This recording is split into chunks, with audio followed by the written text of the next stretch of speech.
friends, we have one of the most dynamic fifth generation entrepreneur of 118-year-old Mafatlal Industries, Priyavrata Mafatlal. Welcome, Priyavrata. Thank you so much. How do you feel being part of such illustrious industrial house, especially with your role being of a managing director? I think these things come with a lot of responsibility, and acknowledging that responsibility is probably my first response. That, we're not only responsible for what we do for ourselves, for our organizations, but also for society. And I think that's something which I feel is a great privilege. You have brought in lots of dynamism and newer ideas to your group. To whom do you attribute this dynamism? I think I've been very lucky to get an opportunity to see my grandfather and my father from close quarters. They've been people who've always tried to push the boundaries. They've been people who've always tried to, come up with solutions to genuine problems. And I think that mixed with the fact that I've been very blessed to have a lot of mentors outside of the family as well, right from a very young age. And I think that combination has helped me generate a self-belief that we can build from anything. You also have relaxed weekends, I believe.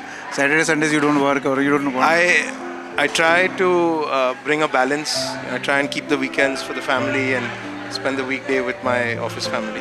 Yeah, that's what I heard about you, And does your continuing education at Harvard affect your work at your company?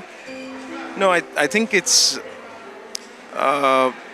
physically, if we think that we need to be at a workplace and we're indispensable, I think we need to then reflect and question if we've got our processes right. And my physical presence not being there just proves that the organization is much more resilient.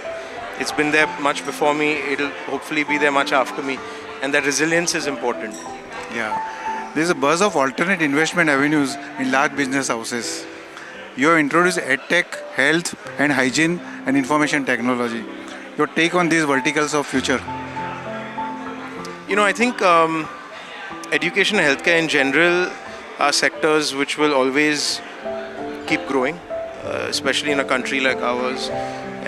The government will keep supporting it, private will keep supporting it. I think from our perspective, apart from what we do with the listed entities, on the private front, we try and find opportunity, we try and find solutions to problems.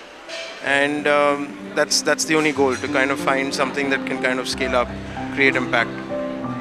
Okay, Rotary, one of the areas of focus is health, hygiene, women and child development. How do you think your company can help the Rotary organization? Because I'll just tell you what, we also have one project called Project Red. One of our Rotarians is doing wonderful work in distribution of sanitary napkins in the rural settings and educating the girl children to understand what is hygiene, menstrual hygiene. So is there any possibility of your company tying up or doing something about it? Yeah, absolutely. I think, as an organization and as a family, we've always looked at what are the opportunities to give back.